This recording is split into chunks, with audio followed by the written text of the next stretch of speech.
Like I said, I've been doing some very dark pieces and I still feel like doing that. So that's what we're gonna get. So I am going to just mix a random selection of colors. Prussian blue, probably some black. Beware, sometimes bad things happen with this. Okay, we left out.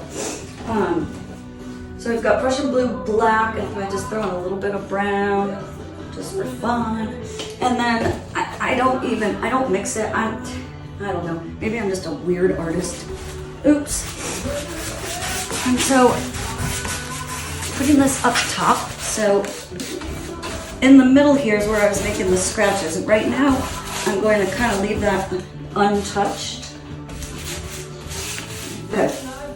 So now, this area is the area that I had used this tool, and I'll continue to do it because every layer of paint I put on, this will get a little bit deeper.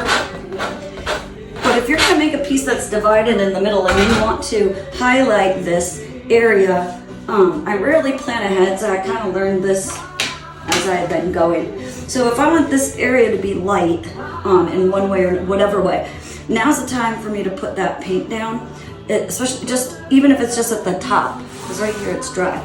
So this is, what is this, parchment, unbleached titanium. Before I get too carried away, I want to reinforce these marks that I made.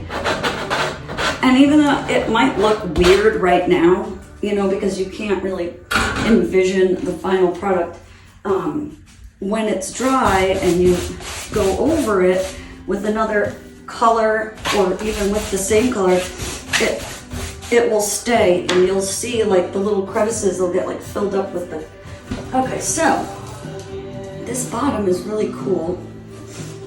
So this is the part where you can't mess it up. The most you could do is just change the color and put it back later. And I think up here, it's very stormy. And we'll start building something up here. So I have had customers give me some really detailed descriptions of how they feel when they see these. A lot of people, you know, are suffering from mental illnesses and depression and that sort of thing, and so they see this and they can reflect the emotions that they currently are feeling, and when they look at the painting. And what's interesting is I've had people come up to me and say, like, you know, that painting is what I feel like right now. This had never occurred to me, because when I paint it, I don't feel like this. I'm just painting this. And so I know that sounds really contradictory, because, like, you know, isn't an artist supposed to be a person sitting here being like, I'm drawing my influence from the sun and the earth? Well, I'm not doing that. I'm drawing my influence from what's making my brain happy at this moment in time. So this is really, really dark, and that's okay, because I'm going to end up changing it. This here is still wet, so let's take a break. So here's some of the details that I was really loving while I was creating this first part of the piece.